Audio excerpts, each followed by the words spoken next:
사도행전 2장 37절에서 41절까지의 말씀을 교독해 갑니다. 제가 먼저 읽습니다. 그들이 이 말을 듣고 마음에 찔려 베드로와 다른 사도들에게 물어 이르되 형제들아 우리가 어찌할꼬 하거늘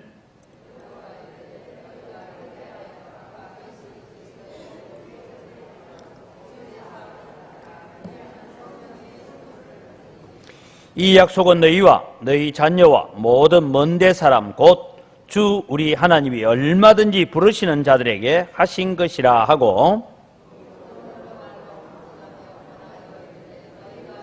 약간 세례에서 같이 읽습니다. 그 말을 받은 사람들은 세례를 받음에 이날에 신도의 수가 3,000이나 더하더라. 아멘. 예시한 우리는 이 말씀을 가지고 이 말씀을 듣고 마음에 찔려 우리가 어찌할꼬 하면서 나아오는 그들에게 베드로가 말을 합니다. 너희가 회개하여 각각 예수 그리스도의 이름으로 세례를 받고 죄 사함을 받으라. 이 순서가 나오죠. 회개해라.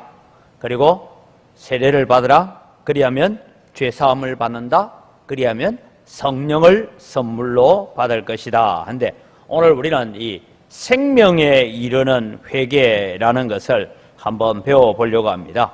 제87문에 보면 생명에 이르는 회개는 무엇입니까? 라는 질문을 하고 이 질문에 답변을 어떻게 했는지 우리 천천히 같이 읽습니다. 생명에 이르는 회개는 구원하는 은혜인데 이로 말미암아 죄인이 자기 죄를 바로 알고 그리스도 안에서 하나님의 자비를 깨달아 자기의 죄를 슬퍼하고 미워함으로 죄에서 떠나 하나님께로 돌아가며 새로운 순종을 목적으로 삼고 그것을 추구하는 것입니다. 여러분 자세히 다시 보면 생명에 이르는 회개, 정말 참된 회개라는 건 뭐냐 하면 그냥 우리가 아이고 내 잘못했습니다 라는 것이 회개 아니에요. 그거는 그냥 후회하는 거예요. 후회하는 것에서 우리는 자꾸 회개했다 생각하면 안 됩니다. 왜냐하면 참된 회개는 뭐냐? 이 회개라는 이 단어를 영어로는 repent라고 쓰는데 쉽게 말해서 되돌아간다 그런 말이에요. 어디로요? 여러분 우리가 이제 명절이 돼가지고 여러분 차를 가지고 고향 간다고 가는데 고향 가는 길에서 지나쳐서 다른 길로 갔어요. 그러면 어떻게 합니까? 돌아오는 게 요새는 아가씨가 말을 해요. 그죠? 자동차에서 아가씨가 띵띵띵띵띵띵 길을 잘못 들었습니다. 다시 안내하겠습니다. 이러고 되돌아가라고 어디쯤 가서 유턴을 하고 이렇게 해라 이런 얘기를 하죠. 그죠? 그래서 길을 가르쳐줘요. 그래서 회개한다라는 말은 길이 지금 잘못 갔으니까 다시 돌아서서 제 길로 가라. 이게 회개다.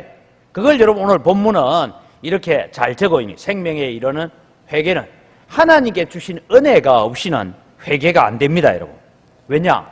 사람이 자기가 죄인인 걸 깨닫는 것 자체가 기적입니다.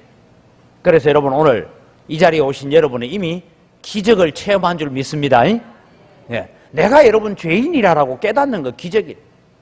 예. 여러분이 잘 아는 김진홍 목사님이라고 아시죠? 들어봤어요? 우리 교회도 집회 한번 왔어요? 뭐 왔다는 사람 뭐고 안 왔다는 사람 뭐고 그럼? 예? 집회 때 빠진 사람. 그 김진홍 목사님이 사실은 여러분 뭡니까 난지도 쪽에서 이 능마주의들을 위해서 이렇게 일하고 하다가 감옥을 4번이나 갔대요. 뭐 잘못해가 죄지어가 감옥 갔다기보다는 자꾸 정부가 하는 일에 뭐 반대하고 뭐하고 이러다 보니까 이제 감옥을 그 당시에 4번이나 갔다 와가지고 이분이 마음이 바뀌었대요. 마음이 바뀌었는데 뭐라고 바뀌냐면 자기가 감옥에 가서 보니까 감옥에 들어온 사람들 치고 그분 표현으로 어느 한 놈도 지가 죄지가 들어온 놈 한 놈도 없대요. 왜 그러더라냐? 억울하다. 나는 안 했는데 억울해가 왔다. 온갖 사기꾼도 있고 한데 그 감옥에서 정말 자기가 죄지어 가지고 내가 벌 받아도 마땅하다 하는 사람이 한 사람도 없더래요. 그러니까 여러분, 다 재판을 잘못했고 다 억울하게 내가 누명 써서 들어왔고 그런 얘기만 하고 있어서 자기도 내가 이게 생각을 좀 바꿔야 되겠다 그런 얘기를 한 적이 있습니다. 그래서 여러분, 오늘 우리가 내 자신이 하나님 앞에 서서 죄인입니다 라고 고백할 수 있는 것은 여러분, 이게 하나님의 은혜 없이는 안 되는 거예요. 그래서 여러분, 우리가 하나님 앞에 설 때마다 하나님, 내가 이걸 돌아보니까 하나님 잘못했고, 이것 돌아보니까 하나님 내가 잘못했고, 이것저것 돌아보다가 잘못한 거 찾다가 나중에 발견하는 게 뭔지 압니까? 나는 정말 하나님 앞에 상한갈대와 같고 꺼져가는 심지와 같고 아무짝에도 쓸모없는 존재입니다 라는 고백을 하게 되는 은혜가 성령의 역사인 줄 믿으시기 바랍니다. 최소한 오후 예배 오시는 분은 이런 은혜를 받아서 왔어요. 그래서 우리는 이런 은혜를 가지고 나아가는데, 앞으로 이제 우리는 어떤 삶이 정말 생명에 이른, 영생에 이르는 회개가 되는가 하면, 자, 우리 구원의 여정을 다시 보면 일반적으로 우리 성경이 신학교에서 배우는 건데, 구원의 여정은 하나님의 선택이 있었다. 하나님이 우리를 선택을 하시고 그 선택이 있는데 효력 있는 부르심으로 우리를 부르셨어요.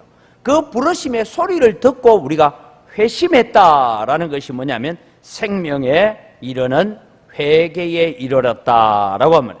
그때 하나님께서 우리를 의롭다고 불러주시고 우리를 양자 삼아주시고 우리는 점점 그리스도에게로 자라가는 성화의 과정을 거쳐서 성도의 견인의 과정을 거치고 영화의 단계에 들어가는데, 오늘 여러분 우리는 계속해서 생명에 이르는 회개가 뭐냐 하는 부분을 배웁니다. 자, 여러분, 집에서 강아지를 키우는 사람들이나 이렇게 이제 고양이를 키우는 사람들, 이런 사람들을 보면 동물과 여러분 사람의 차이가 뭘까? 짐승과 사람의 차이가 뭐냐 하면, 여러분 우리는 흔히 하나님은 인격체십니다, 우리가 인격체를 가지고 있다 할 때에 인격이라는 말은 무슨 얘기를 하냐면 지식을 가지고 있고 감정을 가지고 있고 의지를 가지고 있다 이 말입니다. 자, 그런데 여러분, 집에서 키우는 짐승은 지식이 있어요, 없어요? 지식 있어요, 없어요? 네, 없다는 사람 손 들어봐요. 집에 키우는 짐승은 지식이 없다. 없어요? 있다는 사람. 손 많이 들었다고 정답은 아닙니다. 여러분, 집에 강아지를 키우고 고양이를 키우면 자기 주인 알아봐요, 못 알아봐요? 그러면 기본적인 지식이 있는 거예요, 없는 거예요? 있어요. 그 정도의 지식은 있다는 말입니다. 그 다음에 집에서 기르는 짐승은 감정이 있을까요, 없을까요? 또 손들까? 감정이 있어요. 왜냐하면 지 좋아하는 사람 좋아하고요, 지 싫어하는 사람 싫어하고요. 그 있어요. 그런데 여러분, 사람도 마찬가지예요. 그런데 하나님께서 동물에게 주지 않은 그게 하나 있는데, 그게 뭐냐면 의지예요, 의지. 여러분, 개는요, 주인이 오면 주인 좋아하고 주인한테 막 꼬리를 흔들고 하는데, 그게 의지적인 순종이 아니고 뭐 합니까? 먹을 걸 주고 지를 사랑해주고 하니까 감정적인 수준에서만 합니다, 여러분. 자기 감정의 수준에서만 하는 거예요. 근데 걔가 생각해 볼 때, 오늘 주인님이 좀 늦게 오시는구나. 그럼 주인님 들어올 때 혹시 오늘 열쇠를 안 가져갔으니까 내가 문을 미리 열어놓고 기다려야 되겠다. 이런 건 안 된다 이 말이에요. 그래서 우리는 지정의라고 합니다. 지식과 감정과 의지를 가지고 있는 것인데, 오늘 참된 회개를 그런 차원에서 우리가 공부를 좀 해보려고 합니다. 자, 지적 요소입니다. 뭐 지식이 있다고 해서 여러분, 동물이 가진 지식하고 우리하고 지식이 다릅니다, 그죠? 지적 요소가 있는데, 이 지적 요소에서 첫 번째로 가지는 것은 은혜로 오는 것임을 깨닫는 것이 우리가 참된 회개에 이르러가는 지적 요소다라는 것입니다. 하나님, 내가 예수 믿게 된 게 내가 잘나고 똑똑해서 예수 믿은 게 아니고 내가 예수님을 붙잡아서 믿은 것이 아니고 주님께서 내게 먼저 찾아오셔서 믿게 해 주셨습니다 라는 이것이 여러분 우리가 은혜로 오는 것임을 깨닫는 것입니다. 여러분, 사람들은 기독교에 대해서 늘 가지는 거부 반응 중에 하나가, 왜 교회 가면 나 멀쩡하게 교회 갔는데 회개해라 하고, 교회 가면 왜 당신은 죄인이라고 자꾸 정죄하느냐 하는 그런 반응을 가지고 있는 사람들이 있습니다. 이 사람들은 근본적으로 인본주의 신앙입니다. 사람이 최고다는 거예요. 사람의 지성이 최고다, 그렇게 가고 있는 것이죠. 그러나 여러분, 우리는 사람의 지성은 오염되어 있고 사람의 지식도 오염되어 있고, 아담의 죄로 말미암아 우리는 지식을 가지고 있기는 하지만 온전한 지식이 아니라 오염된 지식을 갖고 있다, 이것입니다. 그래서 여러분, 우리는 하나님의 은혜가 임하게 되면 자신이 죄인임을 발견하게 되는데, 그게 뭐냐 하면, 내가 그냥 죄인이다 아이고 지난 주일날 아침에 목사님 참회 기도합시다 하니까 여러분 생각할 때, 아이고 오늘 또 내가 참 예배 드리러 왔긴 왔지만은 화요일날 그 말은 안 하는 게 좋았고, 수요일날 그 행동은 안 하는 게 좋았고, 아이고 목요일날 괜히 내가 막 짜증을 내고 했네, 이런 거 회개하는 그런 수준의 회개만 하는 것이 아니라, 나중에 하다 보면 나 같은 죄인이 왜 예수 믿게 됐는지, 어째서 나 같은 사람이 하나님의 은혜를 받은지 아무리 찾아봐도 찾아볼 수 없구나. 그래서 은혜구나. 그래서 하나님의 사랑이구나. 그걸 깨닫는 자리까지 가는 여러분 되시기를 주님의 이름으로 축복합니다. 이걸 깨달을 수 있는 것이 은혜로 오는 것이에요. 그래서 이사야서 6장 5절을 보면 이런 말씀이 있습니다. 그때에 내가 말하되 화로다 나여 망하게 되었도다. 나는 입술이 부정한 사람이요 나는 입술이 부정한 백성 중에 거주하면서 만군의 여호와이신 왕을 배웠음이라 하여더라. 여러분, 이때가 뭐냐 하면, 이사야 선지자는 우시야 왕이 아주 훌륭한 왕이었어요. 나라를 50년 동안 다스렸던 이 훌륭한 왕이 교만해가지고 제사장만 드려야 되는 분향을 자기가 하려고 성전에 들어갔다가 제사장들한테 쫓겨나갑니다. 쫓겨나올 때 아이고 내 잘못했습니다 하고 나왔으면 괜찮았을 텐데, 제사장이 우시야여, 하나님께 분향하는 일은 제사장이 할 일이고 아론의 자손들이 할 일입니다. 아무리 당신이 왕이라 해도 이건 안 됩니다. 이러니까 그래서 성질을 냈어요. 뭐라? 내가 왕인데. 그러니까 이마에 뭐가 생겼다고요? 성경 좀 읽어요. 이마에 뭐가 생겼다고요? 문둥병이 생겼어요. 쉽게 말해서 이마에 버진 같은 게 확 번져갔어요. 그래서 끌려나가서 별궁에 갇힙니다. 왜냐하면 이 문둥병, 나병이 생기면 그는 직무를 할 수 없기 때문에 별궁에 갇혀 있고, 아들 요담이 대신해서 섭정을 하고 있습니다. 그러기를 2년이 갔어요. 이사야 선지자는 어떤 마음이 있었냐면, 하나님, 저 우시야 왕의 회개를 받아들여 주시고 우시야 왕이 다시 나와서 나라를 다스려야 되겠습니다 하는 이런 마음을 가지고 기도하고 있었어요. 왜냐하면 우시야는 좋은 왕이었어요. 그런데 갑자기 우시야가 2년 만에 죽어버려요. 그러니까 이 이사야 선지자가 낙심이 됐어요. 왜 하나님, 그래도 비록 성전에 들어가서 교만해가 그러려고 했지만 그래도 좋은 왕인데 왜 죽이십니까? 이렇게 절망 가운데서 어디에 들어가냐? 성전에 기도하러 들어갔어요. 성전에 기도하러 들어갔더니 갑자기 성전에 들어갔는데 막 연기가 자욱하고 구름, 그러면서 이게 표현이 안 되는 거예요. 구름이 자욱하고 연기가 자욱하고 뭐 표현이 안 되는데, 거기에 자기가 성전 문지방에 이르렀더니 천사들이, 날개가 6 달린 천사가 두 날개로는 날고, 두 날개로는 얼굴을 가리고, 두 날개로는 발을 가리고 하나님의 영광의 임재 앞에 어쩔 줄을 몰라서 천사조차도 하나님의 영광을 바라보고는 어쩔 줄을 몰라서 부들부들 떨고 있고 막 안절부절하고 있는 걸 자기가 멀쩡하게 봤단 말이죠. 그때 자기가 화로다 나에 망하게 되었거든요. 천사조차도 하나님의 영광을 함부로 못 쳐다보는데, 내가 저 하나님의 영광을 봤으니 나 이제 죽었구나. 그러고 엎드렸을 때 하나님이 제단 숯불을 가져왔다 이 말입니다. 그러니까 성경을 그렇게 읽어보면 여러분, 우리가 죄인임을 깨닫는 것은요, 하나님의 영광에 가까이 나아가지 않으면 내가 죄인인지 아닌지 잘 몰라요. 멀쩡해 보여요. 멀쩡해 보여요.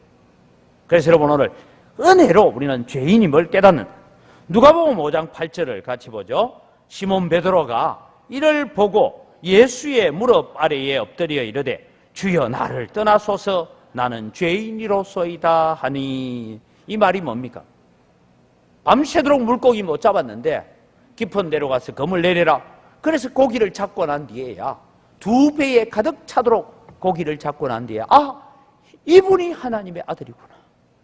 주님 나를 떠나십시오. 나는 진흙 티끌과 같은 존재이기 때문에 감히 주님과 같은 배에 있을 수도 없습니다. 이것을 깨닫는 은혜가 주어지는 것입니다. 디모데전서 1장 15절에 보면 밑보다 모든 사람이 받을 만한 말이요 그리스도 예수께서 죄인을 구원하시려고 세상에 임하셨다 하였도다. 죄인 중에 내가 괴순이라. 여러분, 바울 사도를 바라보면요, 고린도 전서에는 바울이 화가 났어요. 갈라디아서와 고린도서에 보면 화가 났어요. 너희가 사도, 이제 쉽게 말하면 베드로를 추앙하고 베드로를 따라가는 이 할례자들을 향하여, 베드로가 사도냐? 나도 사도다. 베드로가 할례 받았냐? 나도 할례 받았다. 이러면서 그가 이스라엘 백성이냐? 정신없는 말을 하거니와 나도 이스라엘 백성 중에 베냐민 지파다. 뭐 이렇게 성질이 났어요. 그게 여러분 바울 사도의 초창기입니다. 그런데 여러분, 바울 사도가 세월이 가고 세월이 가면서 무슨 고백을 합니까? 나는 성도 중에 지극히 적은 자다. 그러다가 나중에는 고백합니다. 나는 죄인 중에 내가 괴수였노라. 이 디모데서를 적을 때쯤 되어서는 이 바울 사도가 노년이 되어서 나 같은 죄인이 용서함 받아서 주 앞에 옳다함을 얻은 것 자체가 기적이구나. 그것을 깨닫는 것이죠. 그래서 여러분, 이런 지적 요소를 가져야 됩니다. 지적 요소의 두 번째로는 자기 죄를 깨닫는 것입니다. 그 죄를 깨닫는데 어떻게 깨닫습니까? 로마서 7장을 같이 봅니다. 내가 원하는 바 선은 행하지 아니하고 도리어 원하지 아니하는 바 악을 행하는도다. 만일 내가 원하지 아니하는 그것을 하면 이를 행하는 자는 내가 아니요 내 속에 거하는 죄니라. 그러므로 내가 한 법을 깨달았노니 그 선을 행하기 원하는 나에게 악이 함께 있는 것이로다. 내 속 사람으로는 하나님의 법을 즐거워하되 내 지체 속에서 다른 한 법이 내 마음의 법과 싸워 내 지체 속에 있는 죄의 법으로 나를 사로잡는 것을 보는도다. 어허라, 나는 공고한 사람이로다. 이 사망의 몸에서 누가 나를 건져내랴. 여러분, 이게 자기 죄를 깨닫는, 바울 사도가 보니까, 자기 자신을 보니까, 여러분, 우리는 바울 사도가 뭔 죄를 지었겠느냐 생각인데, 바울 사도도 사역을 하고 일을 하고 해가면서 좀 편하게 하고 싶고, 좀 안정되게 하고 싶고, 좀 안정된 삶을 살고 싶고, 요즘 우리 대한민국이 고민하는 게 뭐가, 노후가 좀 보장된 삶을 살고 싶고, 뭐 그런 삶을 살고 싶은 개인적인 욕망이 한쪽에 일어나고, 주님을 위해서 헌신하고 주님을 위해서, 복음을 위해서 내가 이 생명 바치리라는 것도 있고, 좀 편하게 살고 싶은 것도, 이 두 싸움이 있는데 늘 이게 지더라는 거예요. 여기가 이기더라. 내 육체의 욕심이 나를 이기더라. 그래서 고백하고 있는 것이죠. 그래서 여러분, 우리의 죄를 깨달아가는 것이 참 중요합니다. 오늘 오전에도 제가 말씀드렸지만, 왜 내가 교회 생활하는데 그냥 오늘 또 내일 또 아무 탈 없이 교회 잘 다니는 것 은혜이기도 하지만, 교회 와서 아무 생각 없이 아무 감동 없이 왔다 갔다 하는 것 은혜 같기도 하지만 때로는 그게 저주 같기도 하다는 걸 깨달아야 됩니다. 하나님 앞에 내가 오늘 새로운 갈등이 있고, 야, 오늘 그 말씀 때문에 내가 내 자신을 돌아보고 아파할 수 있는 그런 마음이 돼야 돼요. 저는 여러분, 오늘 사도행전 2장을 읽었는데 베드로의 설교를 듣고는 그들이 듣고 마음이 찔려 형제들아 우리가 의할꼬라고 가슴을 치면서 나와서 회개에 이르는 얘기가 있는가 하면, 사도행전 7장에 가보면 무슨 얘기냐, 스데반의 설교를 듣고, 제가요 베드로의 설교하고 스데반의 설교를 비교를 해봤어요. 비교를 해보니까 베드로의 설교는 그냥 신대원 이제 막 졸업하는 사람의 설교라고 보면, 스데반의 설교는 신학 박사 설교예요. 설교 깊이가 그만큼 달라요. 설교 내용도 그만큼 달라요. 뭐 우리 성도님들도 가끔씩 그런 얘기예요. 새벽기도 다 담임 목사님 다 하고 주일날도 하고 수요일날 전부 다 목사님 하면 안 됩니까? 라는 요청을 들어 할 때가 있습니다. 저도 알아요. 그런데 우리 부목사도요, 우리 강도사님도 내 나이쯤 되면 잘 할 거예요. 할렐루야. 그래 믿고 기도해 주시기 바랍니다. 이제 뭐 나이 30 됐는데 뭐 자기가 잘하면 얼마나 잘하고. 강도사님 어디 갔어? 방송실에 있네. 그렇습니다, 여러분. 그런데 여러분 문제는 무엇이냐면 오늘 베드로의 설교를 듣고는 형제여 우리가 의의할 거고 회개했는데 스데반의 설교를 듣고는 돌로 쳐 죽였어요. 그럼 누가 설교 잘했을까? 둘 다 설교 잘했어요. 그런데 여러분 제가 드리고 싶은 얘기는 하나님의 말씀을 들을 때 우리 속에 이런 갈등이 일어나야 된다 이 말입니다. 내가 어쩌면 좋을까? 목사님이 설교 잘한다가 아니고 내가 어쩌면 좋을까? 내가 어떻게 살면 제대로 살까? 내가 어떻게 살면 내 마음밭을 좀 갈아엎어 놓을까? 이게 고민이 돼야 되는데 돌아가면서 인사는 옆 사람한테 마음밭을 갈아엎읍시다 웃고 가고 나면 그게 끝이에요. 그냥. 그래서 목사가 설교할 때 다음 주일날 똑같은 설교 다시 한번 더 해볼까 싶은 마음도 있어요. 오늘 여러분 우리는 자기 죄를 깨닫는, 그 다음에 여러분 우리가 지적인 요소에 하나님의 자비를 깨닫는다라는 것입니다. 로마서 5장 6절에서 10절에 보면 우리가 아직 연약할 때의 기약대로 그리스도께서 경건하지 않은 자를 위하여 죽으셨도다라고 했습니다. 그 다음에 여러분 8절로 넘어가면 우리가 아직 죄인 되었을 때에 그리스도께서 우리를 위하여 죽으심으로 하나님께서 우리에게 대한 자기의 사랑을 확정하셨느니라. 10절로 넘어가면 곧 우리가 원수 되었을 때에, 여러분 우리가 연약할 때에 하다 보니까 바울이 이거 아니야? 우리가 죄인 되었을 때까지 왔는데 이것까지도 약해. 내가 하나님과 원수 되었을 때, 그때에 하나님께서 오늘 우리를 구원해 주시고 그의 아들의 죽으심으로 말미암아 하나님과 화목하게 되었다라고 감사하게 되는 이런 은혜를 우리가 깨달아가야 돼요. 그래서 하나님의 자비를 깨닫는다라고 말합니다. 이제 그게 두 번째로 감정적인 요소입니다. 오늘 아까 우리 답변에 보면 뭐라면 죄를 슬퍼하고 죄를 미워한다라는 말이 나오고 있습니다. 우리는 죄를 그냥 와서 하나님 내 잘못했습니다 정도가 아니라 죄를 슬퍼한다라고 해요. 왜 죄를 슬퍼해야 됩니까? 시편 51편 3절에서 4절 다윗이 바세바를 취하고 난 다음에 일어났던 얘기입니다. 같이 읽죠. 무릇 나는 내 죄과를 아오니 내 죄가 항상 내 앞에 있나이다. 내가 주께만 범죄하여 주의 목전에 악을 행하여 사오니 주께서 말씀하실 때 의로우시다 하고 주께서 심판하실 때에 순전하시다 하리이다. 죄를 슬퍼하면서 하나님 앞에 엎드렸어. 다윗이 얼마만큼 울었길래 자기의 침상이 눈물로 말미암아 젖어서 썩을 지도록 울었다라고 했습니다. 이게 여러분 오늘 우리는 죄를 슬퍼하는 자가 되어야 돼요. 내가 죄 지었다, 잘못했습니다. 그러니까 주님 앞에 나와서 말 한마디 했다고 용서받았다가 아니라 정말 그 죄에 빠질 수밖에 없는 우리의 연약함을 두고 슬퍼하는 자리까지 가야 됩니다. 그 다음에 여러분 우리는 죄를 미워해야 됩니다. 적극적으로. 히브리서 12장 3절 4절에 보면 너희가 피곤하여 낙심하지 않기 위하여 죄인들이 이같이 자기에게 거역한 것을 참으신 일을 생각하라. 이 말은 죄인들이 행하고 있는 일들에 대해서 오래 참으시고 계시는 하나님을 생각하라. 너희가 죄와 싸우되 아직 피 흘리기까지는 대항하지 아니하였다. 그러니까 이제부터는 뭐 하란 말입니까?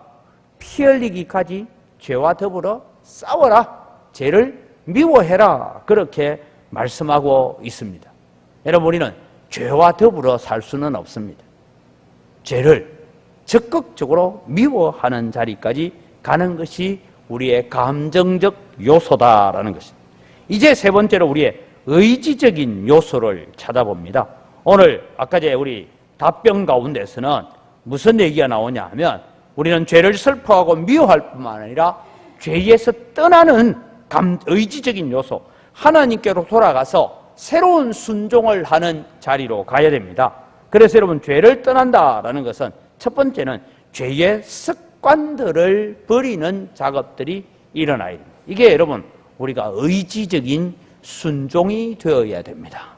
나로 하여금 하나님 앞에 순종하고 말씀 앞에 순종하는 길을 걸어가는 데서 자꾸만 나에게 걸림돌이 되는 부분이 무엇인지를 우리가 생각하고 그것을 뽑아내는 작업들을 해야 됩니다.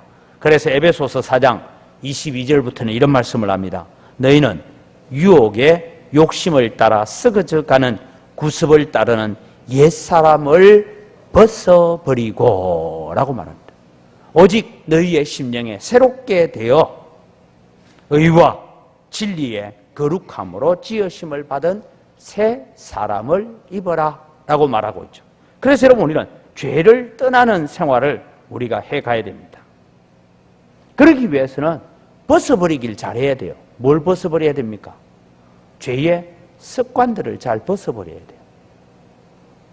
여러분, 우리가 이 얘기는 다른 게 아니고, 여러분, 우리가 목욕 가면요, 입고 있던 옷을 다 벗죠. 나와가지고 일하면서 땀을 흘렸던 그 옷 다시 입습니까? 새 옷 입습니까? 새 옷 입죠. 옷을 갈아입죠. 그것이 여러분, 우리가 죄를 벗어버리는 삶이 그런 것이다 라는 얘기죠. 죄를 벗어. 그 다음에 여러분, 죄를 벗음으로 끝나는 것이 아니고 하나님께로 돌아와야 돼요. 탕자가 그 자리를 털고 일어나듯이 다시 일어나야 됩니다. 여러분. 이게 하나님께로 돌아오는 일이다 라고 말합니다. 시편 119편 59절에서부터 보면 내가 내 행위를 생각하고 주의 증거들을 향하여 내 발길을 돌이켜 싸우며 주의 계명들을 지키기에 신속히 하고 지체하지 아니하였나이다. 여러분, 자기 행위를 생각하고 그리고 자기의 발길을 돌이키지 아니하고 주의 계명들을 지키기에 신속하게 행했다. 하나님께로 돌아오는 삶을 살았다는 거죠. 여러분, 이게 탕자가 돼지 치는 자리까지 갔어요.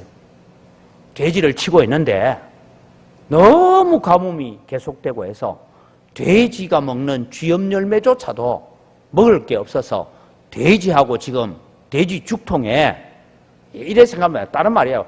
돼지를 살찌게 하기 위해서 돼지 죽통에 콩을 불어가지고 넣어놨는데 먹을 것이 없어 돼지하고 지금 콩 한 개 더 뺏어 먹으려고 싸우고 있다 생각해 보십시오. 그런 자리까지 타락했단 말입니다. 이 탕자가 돼지 콩 주는 거 그거 돼지 죽통에 있는 그 콩 건져가지고 지 배를 채우려고 하는 그런 자리까지 타락했어요. 근데 거기서 내 아버지 집에는 양식이 풍족한 품꾼이 얼마나 많은고 내가 어찌하여 이렇게 되었던고 하고 그 자리에서 후회만 하고 있는 것은 회개가 아니다 이 말입니다. 회개는 뭡니까?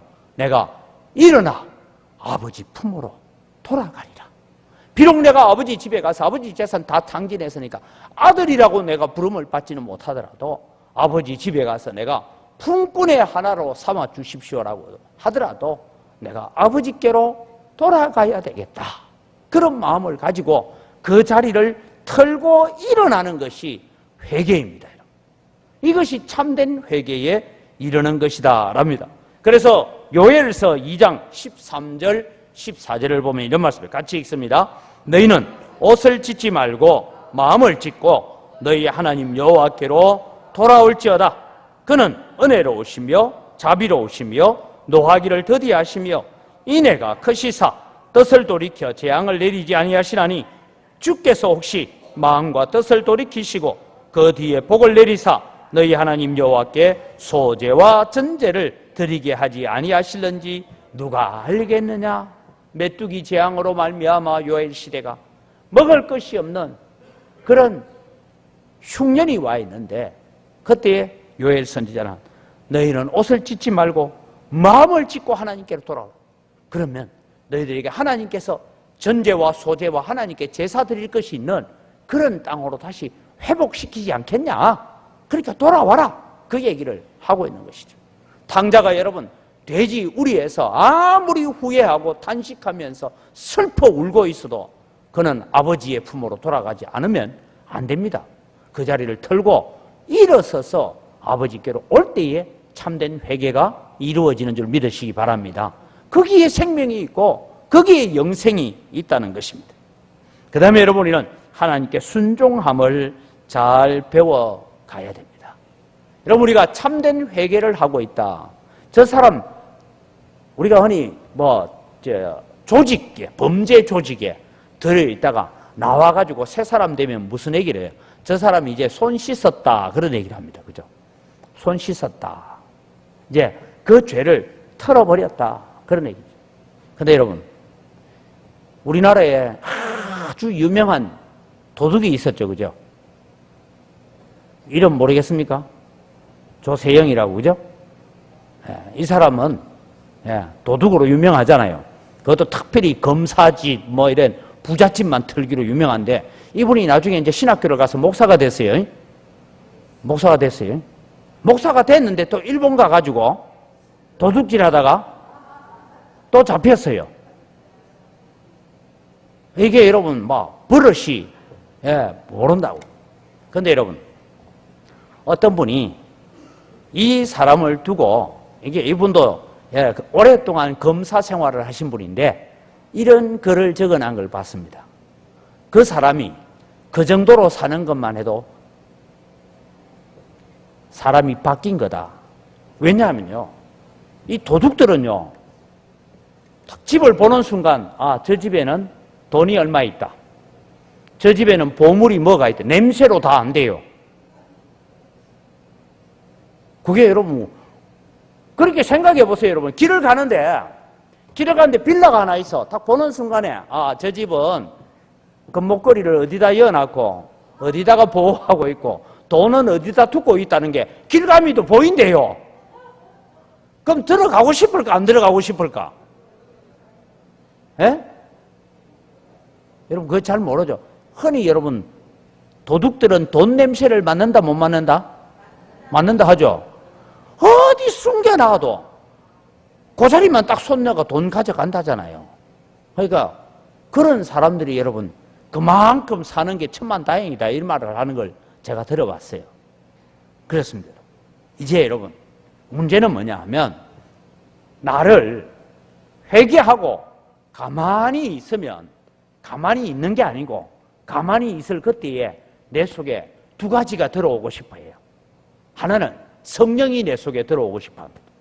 성령을 받아들이고 성령께 적극적으로 순종하면 우리가 하나님의 사람으로 자라가는데, 성령이 들어오는 걸 막고 세상이 들어오고 마귀가 들어오도록 해주면 더 악해질 수 있다. 그게 여러분 성경에도 뭡니까? 어떤 귀신이 사람에게서 나왔다가 이리저리 돌아다니 보니까 들어갈 데가 없어서 옛날에 내가 살던 집이 어떤 거 하고 와서 보니까 집이 깨끗이 청소되고 비어 있는지라. 여러분, 성경에요, 비어 있는지라 이 말이 뭔지 압니까? 오늘날 흔히 명상한다라는 이 말입니다. 비어 있어요. 자꾸 비우라 하잖아요. 그러니까 우리는 명상하는 게 아니고 뭐 한다고요? 묵상한다. 제가 그렇게 가르쳤죠. 신년 특세를 안 나온 사람 몰라. 신년 특세 때 제가 그렇게 강조했어요. 명상하는 거하고 묵상하는 거하고 다릅니다. 절에 가면 뭐래요? 절에 가면 연부를 들으면서 뭐 하라고 합니까? 마음을 비우세요. 다 부처님께 내려놓으세요. 이게 여러분 얘기하면서 옆에서 이제 연부를 외워주면 다 마음을 비우래. 마음을 비우래.